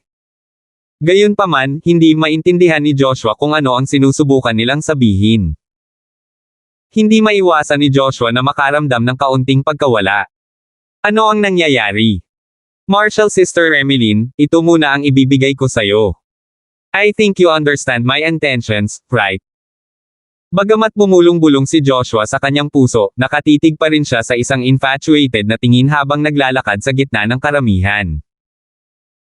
Gusto niyang personal na ibigay ang antidote kay Remilyn at samantalahin ang pagkakataong halikan ito. Gayunpaman, bago niya maabot si Remilyn, nakaharang na si Vanessa sa kanyang daanan. Tiningnan siya nito na para bang isa itong clown at malamig na sinabing, "Huwag mong sayangin ang lakas mo." Gumawa si Terence ng 120 antidotes at ibinigay ang mga ito sa lahat. Ang lahat ay gumaling na, kaya maaari mong panatilihin ang isang ito para sa iyong sarili. Kung talagang hinintay kitang lumabas, matagal ka ng patay. 4,778. Imposible. Agad namang tumalon si Joshua. Kung gaano siya naranasan, mas alam niya kung gaano ito kahirap. Kahit anong isipan niya, imposibleng makamit ang ganoong bagay. Gayunpaman, nang maingat niyang obserbahan ang lahat, napagtanto niya na ito ay tulad ng sinabi ni Vanessa. Ang mga taong ito ay ligtas at maayos. Imposible ta. Imposible yan. Labis na nagulat si Joshua at bumulong sa sarili na parang baliw. Akala pa lang ng lahat ay magkaka-mental breakdown na siya, bigla na lang siyang sumigaw, "Arg! Alam ko ang totoo. Dapat ganito. Ito ay dapat na ano." Nagkatinginan ang lahat. Nasabi ko na noon, ang pagpino ng 100 5th grade na pills sa loob ng 2 oras, kahit ang isang 7th grade alchemist na tulad ng tatay ko ay hindi ito magagawa, pabayaan na ang batang ito. Kung makakapaglabas siya ng 120 antidotes ng sabay-sabay, isa lang ang ibig sabihin nito naghanda siya. Ito ang antidote na inihanda niya ng maaga. Sigaw ni Joshua. Tama, may katuturan ang sinabi ni Kuya Ren. Kahit ang ika-7 ranggo na alchemist ay hindi magagawa, ngunit kaya niya. Hindi ba iniisip ng lahat na ang bagay na ito mismo ay isang napakalaking kapintasan? Terence, sa tingin ko ay napakatalino mo para sa iyong sariling kapakanan na kuha mo ang ebidensya ng iyong sariling kasunduan, hehe. Agad na nag-echo si Baste. Ang ibang mga alagad ng East Province ay hindi nakiisa sa kaguluhan. Dahil alam nila na si Terence ay isang malaking paa, hindi nila siya sasaktan sa isang bagay na tulad nito. Kung tutuusin, na-detox na ang lason, at hindi mahalaga kung sino ang tunay na salarin. Bukod dito, makikita ng sinumang may utak na may kakaiba tungkol dito. Mula sa simula hanggang sa wakas, ang mga salita ni na Joshua at Baste ay napakalayo. Napakalinaw ng mga pagkukulang sa kanila, ngunit walang gustong ilantad ang mga ito ng personal. Gayunpaman, mayroon pa ring ilan sa mga kampa ni Joshua sa gitna ng karamihan. Agad silang sumigaw at mariing hinimok si Vanessa na parusahan ang tunay na salarin. Hindi napigilan ni Vanessa na sumimangot muli. Akala niya ay magiging maayos ang lahat pagkatapos na i-detox ni Terence ang mga ito, ngunit hindi niya inaasahan na ang lalaking ito ay napakatalas ng dila at kumapit pa rin kay Terence. Siya ay isang plaster ng balat ng aso. Ang problema ay para sa mga hindi nakauunawa sa lakas ni Terence, ang pagkuha ng 120 antidote sa loob ng wala pang 2 oras ay isang malaking pagkakamali. Hindi nila maaaring hilingin kay Terence na magtanghal muli sa harap ng lahat, hindi ba? Hindi alam ni Vanessa kung paano ipagtatanggol si Terence. Bahagyang tumawa si Terence at tumingin kay Joshua na para bang tulala. Gago ka ba? Akala mo ba parang palamuti lang ang utak ng ibang tao tulad mo? Kung ganoon, paano mo ito gagawin? Tinuwid ni Joshua ang kanyang leeg at nginisyan. Sa harap ng ganap na kapangyarihan, lahat ng tinatawag na mga pukana at intriga ay kalokohan. Kung talagang gusto kong makapinsala sa mga tao, ito ay sapat na. Biglang kumislap ang figure ni Terence at lumitaw sa tabi ni Joshua. Inabot niya ito at binigyan siya ng mahinang sampal. Nagulat si Joshua. Ang pag-atake ni Terence ay napakabilis at biglaan na hindi man lang siya nakapag-react sa oras. Pinagpawisan siya ng malamig. Sa kabutihang palad, si Terence ay hindi nang ahas na patayin siya sa harap ng kanyang mukha. Kung hindi, siya ay nasa malaking problema. Gayunpaman, bago niya matapos ang pagsasaya, bigla niyang napagtanto na may kakaibang mahalagang chi sa kanyang katawan. Pabalik-balik itong tumatakbo sa kanyang iba't ibang acupoints at meridian. Bagamat wala itong nakakatakot na mapangwasak na kapangyarihan, hindi niya naiwasan ang matinding sakit. Hindi na ito napigilan ni Joshua at gumulong-gulong sa lupa sa sakit sa harap ng lahat habang umiiyak. Nagulat ang lahat, at tumingin sila kay Terence ng may higit na paggalang. Akala nila super refiner siya, pero hindi nila akalain na ganito rin siya kalakas. Mukhang nasa kalagitnaan pa lang siya ng Nascent Soul Realm, pero napakadali niyang nalaruan si Joshua. Isa itong master ng peak ng Nascent Soul Realm na nanalo ng ranking sa Golden Class Academy Competition. Lalong nabigla si Baste at ang iba pa. Hindi sila naglakas loob na tulungan si Joshua habang siya ay gumulong-gulong sa lupa nang walang pakialam sa kanyang imahe.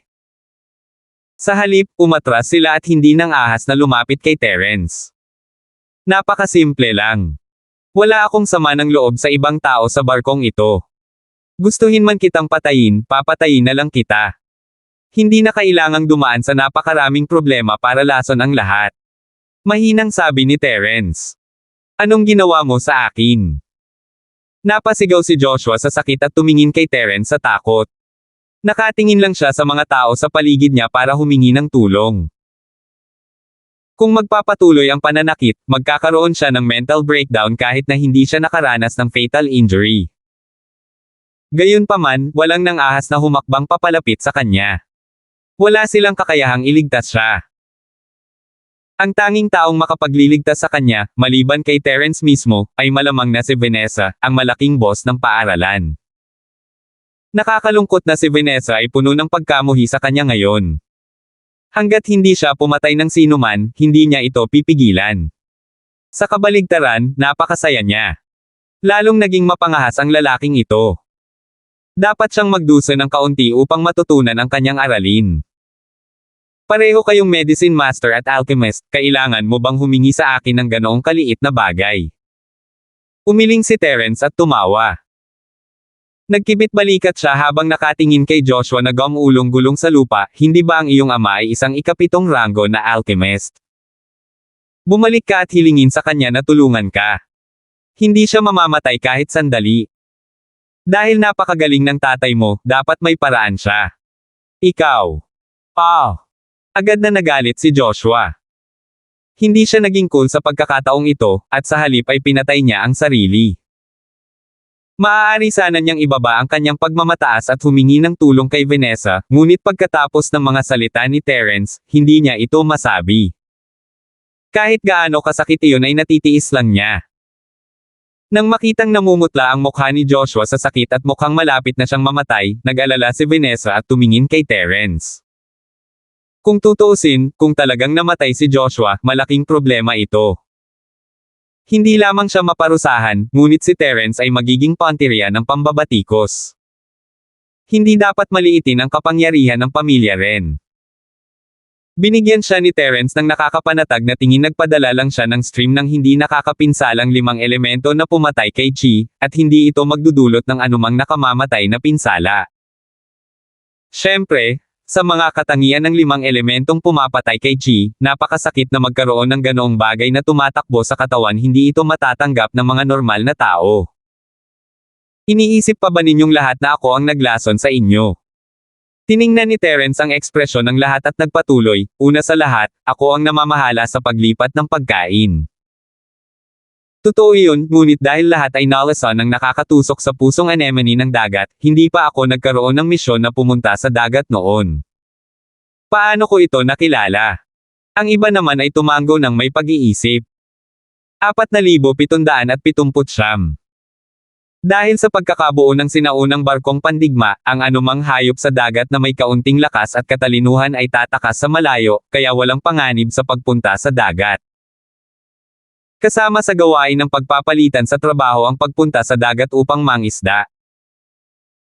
Ito rin ay isang paraan upang umasa sa dagat upang kumain ng dagat, at ang dagat lamang ang may pinakasariwa at pinakamayamang pagkain. Walang sino man ang pinayagang pumunta sa dagat nang walang espesyal na pahintulot, at ito ay tulad ng sinabi ni Terence, kung gusto nilang makuha ang nakakatusok sa puso na anemone, kailangan muna nilang pumunta sa dagat para sa isang misyon, ngunit halatang wala siyang kondisyong iyon. Pangalawa, kahit na makuha ko na talaga ang heart-piercing si anemone at gamitin para lasunin ang lahat, paano ko sila may iligtas gamit ang antidote pagkatapos nilang lasonin? Espesyal pa nga siyang naghanda ng mahigit 100 antidotes in advance. May mali ba sa utak ko? Sinulyapan ni Terence si Joshua, na gumulong-gulong sa lupa.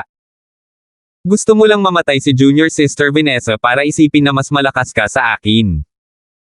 Isa kang hamak at walang hiya na tao. Kahit ngayon, atubili pa rin si Joshua na aminin ang pagkatalo. Alam niyang kung babaguhin niya ang kanyang mga salita at humingi ng awa ngayon, siya ay lubos na mapapahamak. Baka magnganga siya at magpumilit. Maaari rin niyang ituring ito bilang isang daya para saktan ang sarili. Sa ganitong paraan, magagawa niyang makuha ang tiwala ng iba. Hehe, kung para lang mapatunayan na mas malakas ako sayo, simpleng galaw lang sapat na. Bakit ba dumaan sa sobrang gulo? Sa tingin mo ba tanga ako, o sa tingin mo lahat ng tao dito ay tanga? Ikaw ay mula sa East Province Academy, kung tutuusin, at hindi ka man lang makapagsinungaling. Tumawa si Terence. Napailing din ang iba. Ang mga salita ni Joshua ay lalong nagiging mapangahas. Kahit sinong may utak ay hindi mag-iisip ng ganyan. Kahit na ang kanyang mga tapat na tagasunod ay napahiya na ipagpatuloy ang pag-eko ng kanyang mga salita. Masyadong nakakahiya na sabihin ito ng malakas. Paano kung pretuhin sila bilang tanga at pagtawanan sa hinaharap? Sa puntong ito, sigurado akong walang ibang sasabihin.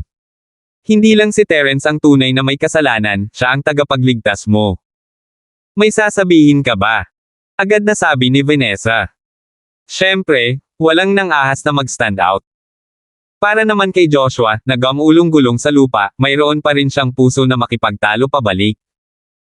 Gayunpaman, napigilan siya ng aura ni Vanessa at ang pamatay na aura ng 5 elemento ay rumarampa sa kanyang katawan. Sa sobrang sakit ay hindi na siya makapagsalita. Since that's the case, may kumuha sa kanya. This matter ends here. Sumulyap si Vanessa kay Joshua at sinabing may mas malalim na kahulugan, ipapaalala ko sa iyo na manatili sa iyong silid at magpagaling. Huwag kang lalabas kung walang importante, lalo na't huwag mo akong guluhin. Ako ang taong namamahala sa East Continent Diplomatic Mission. Kahit walang ebidensya, pwede akong kumilos muna at magsumbong mamaya. Mas mabuting tandaan mo ito. Masasabi ng sinumang may mga mata na ang tunay na sospek ay hindi si Terence, kundi si Joshua, na unang nagmungkahi ng nakakatusok sa pusong anemone ng dagat. Malamang na si Joshua ang gustong patayin si Terence. Nakakalungkot na wala siyang makitang konkretong ebidensya. Kahit gaano man hinala si Joshua, walang magawa si Vanessa sa kanya pansamantala. Maaari lamang niyang gamitin ito bilang isang dahilan upang ilagay siya sa ilalim ng pag-aresto sa bahay upang hindi siya magpatuloy sa pag-uudyok ng gulo. Dahil nagsalita na si Vanessa, itinuring na ayos na ang usapin. Bagamat ayaw ni Baste at ng iba pa, maaari lamang nilang buhatin si Joshua pabalik sa kanyang silid ayon sa mga salita ni Vanessa. Kung tutuusin, hindi lang pakitang tao ang kilalang reputasyon ng matandang ito sa East Province. Kung talagang pinilit nila siyang maging walang awa, hindi sila magkakaroon ng magandang wakas. Sunod-sunod na umalis ang mga alagad ng East Province. Ikinulong ni Terence ang kanyang mga kamay kay Vanessa at nagpapasalamat na sinabi, "Salamat Vice Principal Lane sa pagtulong sa akin. Kung hindi, hindi ko maipaliwanag ang aking sarili ngayon. Ito ang katotohanan." Bagamat may isang daang paraan si Terence para ilantad ang mga maling akusasyon ni Joshua, kailangan muna niyang magkaroon ng pagkakataon. Kung hindi siya tinulungan ni Vanessa, hindi na siya magkakaroon ng pagkakataon na pinuhin ang antidote para sa lahat, lalo pat makinig sa kanya. Sa pagpapaypay ni na Joshua at Baste sa likod ng mga eksena, maaaring matagal na silang napilitang lumaban. Baliktad ang sinabi mo. Ako dapat ang nagpapasalamat sa iyo ng maayos. Kung hindi dahil sa iyo, hindi ko alam kung paano magtatapos ang bagay na ito. Umiling si Vanessa sa takot. Sa kabutihang palad, si Terence ay talagang makakagawa ng napakaraming antidotes, kung hindi, ang mga kahihinatnin ay hindi maiisip. Si Joshua ay nakataka sa pagkakataong ito. Ito ay talagang napupuot. Kung ito ang West Island, kahit na walang ebidensya na magpapatunay na siya ay nalasan ang pagkain, siya ay ipinadala sa bilangguan para sa pag-frame ng isang tao. Galit na sabi ni Nika.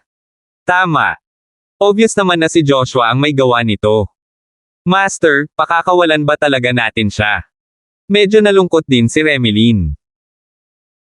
Noon pa man ay kinasusuklaman niya si Joshua, at ngayon na nagdulot ito ng malaking insidente para i-frame si Terence, lalo siyang nagalit. Gusto niyang parusahan ang bastard na ito on the spot. Hindi natin siya mahahawakan kung hindi natin mapatunayan, lalo na sa barkong ito, walang magawa si Vanessa. Ayaw niyang alagaan si Joshua at ang kanyang barkada. Sa kasamaang palad, kahit na siya ang taong namamahala sa diplomatikong misyon ng kontinente ng Silangan, panauhin pa rin siya sa sinaunang barkong pandigma na ito. Igagalang ng crew si Joshua, ngunit hindi siya. Tiningnan ni Terence ang galit na mukha ni Nika at Remelin at hindi niya napigil ang matawa. Hehe, hindi na kailangan iyon. Naparusahan na ang lalaking iyon. Mukhang sobra siyang nasasaktan. Napangiti ang dalawang babae nang marinig iyon. Gamaan ang pakiramdam nila nang maisip nila si Joshua na gumulong-gulong sa lupa ngayon. Maging si Vanessa ay tinakpan ang kanyang bibig at tumawa. Ang masasama ay parurusahan ng masasama. Si Joshua ay talagang sumipa ng bakal na plato sa pagkakataong ito. Matapos dalhin pabalik sa kanyang silid ni Baste at ng iba pa, mayroon pa ring backbone si Joshua. Napaungol siya sa sakit habang itinataboy silang lahat palabas. Kung tutuusin, nasa ganoong kalagayan siya ngayon. Kung titingnan siya ni Baste at ng kanyang mga kampa ng ganito, paano pa siya magkakaroon ng mukha para kumilos ng mayabang sa hinaharap? Detoxify. Dapat may paraan para ma-detox ito. Naghi-hysterical si Joshua mag-isa sa kwarto. Naramdaman din niya ang daloy ng mahahalagang chi na dumadaloy sa kanyang katawan.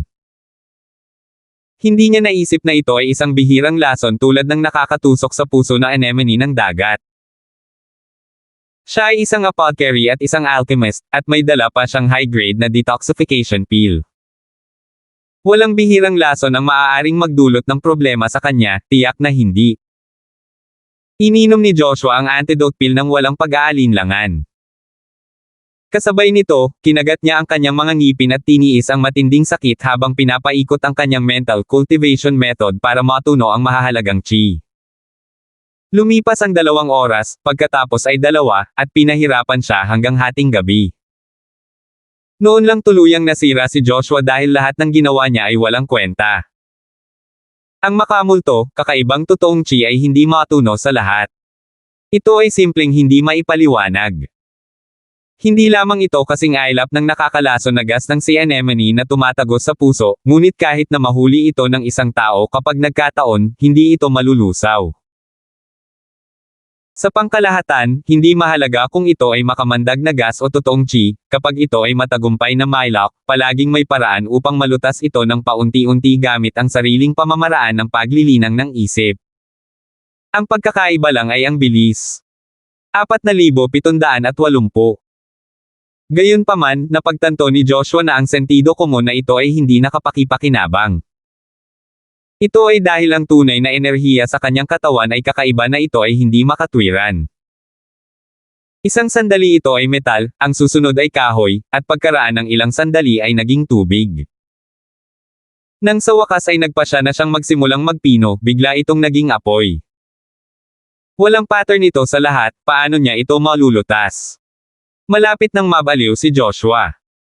Siya ay nasa dulo ng kanyang katalinuhan pagdating sa pagharap sa kakaibang mahahalagang chi. Ang tanging pinalad na bagay ay walang malalang pinsala sa kanyang katawan hanggang ngayon. Paminsan-minsan lang siyang makakaramdam ng matinding sakit. Kapag hindi nangyari, magiging maayos na siya at makahinga man lang. Parang hindi siya mamamatay saglit. Gayunpaman, hindi sumuko si Joshua. Dahil hindi niya ito mapino, maaari lamang niyang ilagay ang lahat ng kanyang pag-asa sa mga elixir. Hindi lamang niya kinuha ang tunay na panlunas, ngunit kinuha din niya ang lahat ng elixir na may pinakamaliit na posibilidad na maalis ang kakaibang mahahalagang chi.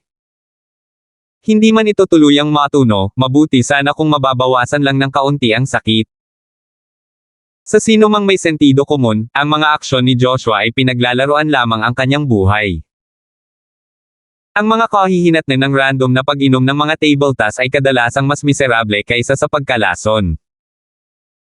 Gayunpaman, nawalan na siya ng malay dahil sa matinding sakit at wala siyang pakialam sa mga bagay na ito. Sa sorpresa ni Joshua, isa sa mga elixir na random niyang nakonsumo ay talagang nagamit. Ito ay isang tableta na tinatawag na turtle breathing pill, na, gaya ng iminungkahing pangalan nito, ay maaaring maging sanhi ng pagpasok ng isang tao sa estado ng paghinga ng pagong. Gayunpaman, pagkatapos niyang kunin ito, hindi siya pumasok sa estado ng paghinga ng pagong, ngunit ang tunay na chi sa kanyang katawan ay tumigil sa pag-ikot. Sa ganitong paraan, tila napigilan ang kakaibang totoong chi. Hanggat ang tunay na chi ay hindi makakatakbo, hindi siya magkakaroon ng matinding sakit. Ang tanging epekto ay hindi siya makapag-cultivate, lalo na't gumamit ng kanyang heart cultivation method. Ito ay orihinal na isang mapaminsalang tableta, ngunit ginamit niya ito bilang isang panlunas kapag nagkataon. Sa oras na matapos si Joshua, lumiwanag na ang langit. Pagkatapos ng maikling pahinga, gusto na niyang lumabas at mamasyal. At least, kailangan niyang kumilos na para bang matagumpay niyang na-neutralize ang totoong enerhiya para hindi mabastos ng iba. Senior Marshal Kuya Ren, mas mabuting manatili ka sa iyong silid at magpagaling ng mapayapa. Espesyal na utos ito ni Vice Principal Lane, kaya huwag mo na kaming pahirapan. Hiniranggan siya ng 2 alagad ng East Province sa pasukan. Si Vanessa ay isa pa ring big shot ng academy, at marami pa ring mga disipulo sa ilalim ng kanyang pamumuno. Namumula sa galit ang mukha ni Joshua. Ang tunay na enerhiya sa kanyang katawan ay nagpakita ng mga palatandaan ng pagpukaw sa kanyang galit, na nagbigay sa kanya ng pagkabigla. Itinuro niya ang 2 tao sa pintuan at hindi nakaimik ng matagal. Ang sinaunang barkong pandigma na ito ay kanyang teritoryo, ngunit sila ay inilagay sa ilalim ng pag-aresto sa bahay sa kanyang sariling teritoryo. Sino ang makakapagparaya sa ganoong bagay? Good. Good. Kinagat ni Joshua ang kanyang mga ngipin at sinabing mabuti, ng 3 beses na sunod-sunod. Kung dati, naapakan na niya ang 2 bastos na ito. Gayunpaman, ngayon lang niya ito natitiis at malamig na sinabing, okay, hindi ako lalabas, ngunit hindi dapat maging problema para sa iba na pumunta at makita ako, di ba? Pumunta ka at hanapin si Baste para sa akin. Nagkatinginan ng 2 alagad mula sa East Province. Walang ganoong sinabi si Vanessa. Si Joshua ay isang taong may malakas na background, at hindi nila kayang masaktan siya ng sobra. Kaya naman, agad silang tumango bilang pagsang-ayon. Maya-maya, dumating si Baste sa kwarto at natawa nang makita si Joshua na tamad na nakahiga sa kama. Kuya Ren, wala kang pakialam. Mukhang wala namang magiging problema ah. Pansamantala ko lang napigilan ang lason. Kung ayos lang talaga ako, maglalakas loob pa bang tumayo ang 2 asong iyon? Umiling si Joshua sa masamang mood. Buntong hininga, si Vanessa ang may huling say ngayon. Pagkatapos ng insidente kahapon, walang nang ahas na magsalita ng kahit ano. Wala na tayong magagawa. Walang magawa lamang na ibinuka ni Baste ang kanyang mga kamay. Kung si Terence lang ang kalaban, ayos lang, pero ngayon ay madudurog sila ni Vanessa sa isang pangungusap. Ano ang punto nito? May paraan ako para sugpuin ang matandang iyon. Paano ba naman ito, padalhan mo ako ng sulat at malulutas ang lahat? Kinurot ni Joshua ang kanyang baba at ngumiti. Muling bumungad sa mukha niya ang nakakalokong ngiti niya kahapon. Tanghali noon, at ang lahat ng mga disipulo sa kontinente ng silangan, kasama sina Vanessa at Terence, ay kumakain sa cafeteria. Nagkaroon ng kaguluhan sa pasukan, at nagulat ang lahat nang makita ang isang hindi inanyayahang bisita, Captain Mike. Pinag-aralan ni Terence ang lalaki mula sa malayo. Ito ang unang pagkakataon na nakita niya ang maalamat na kapitan na ito ng sarili niyang mga mata. Siya ay may makapal na kilay at malalaking mata, at lumakad siya na parang dragon o isang tigre. Mukha nga siyang middle-aged na may heroic spirit. Sa sinaunang barkong pandigma na ito, si Vanessa at ang diplomatikong grupo ng East Continent ay pansamantalang panauhin lamang. Ang tunay na controller ay ang orihinal nitong tauhan, at ang pinuno ay ang kapitan, Mike. Gayunpaman, ang mga kantina ng mga alagad ng East Continent at ang mga tripulante ng barkong pandigma ay hiwalay. Hindi pa nakarating si Mike sa cafeteria na ito. Ano ang nangyayari ngayon? Dumating na si Captain Mike. We've been disrespectful. Pinigilan ni Vanessa ang mga pagdududa sa kanyang puso at tumayo para salubungin siya. Ang kabilang partido ay ang aktwal na controller ng sinaunang battleship. Kung ito ay sa mga tuntunin ng lakas o katayuan, hindi siya mas mababa sa kanya, ang vice principal ng paaralan ng Morning Pride. Maging si Vanessa ay kailangang maging magalang sa kanya. Haha, I've come presumptuously. Vice Dean Lane, please don't take offense. Halika, halika, halika. Lahat, mangyaring umupo at magpatuloy sa pagkain. Nanguna si Mike at umupo, hindi man lang tinatrato ang kanyang sarili bilang isang tagalabas. Gayunpaman, siya nga ang master ng lugar na ito, at walang dapat punahin tungkol doon. Captain, bihira kang bisita. Pwede ko bang malaman kung bakit ka naparito? Sumagot si Vanessa sa hindi malambot o matigas na paraan. Nako, nabalitaan ko na may gulo dito kahapon. Sabi nila, maraming alagad ng East Province ang nalason, kaya pumunta ako para tingnan kung may maitutulong ako. Tawa ng tawa si Mike. Salamat sa iyong pag-aalala, Kapitan. Matagumpay na na-neutralize ang lason sa mga alagad ng East Province. Back to normal na ang lahat. Bahagyang ngumiti si Vanessa. Maganda yan. Ikaw ang aking mga kilalang bisita. Kung may mangyari man sa inyo, ako ang dapat sisihin. Natawa si Mike at nagtanong, bakit hindi ko nakita si Chong Yuan? Ang tatay ng batang ito ay matandang kaibigan ko. Bihira lang akong pumunta, hindi man lang niya ako binati. Vice Dean Lane, pwede ka bang tumawag sa kanya para makipag-chat? Nagkatinginan sina Vanessa, Terence, at ang iba pa at agad na nagkaintindihan. Ang kapitan ay hindi naririto para makita ang mga disipulo ng East Province, ngunit upang manindigan para kay Joshua. Salamat po at sinamahan ninyo ako, ingat lagi mga master.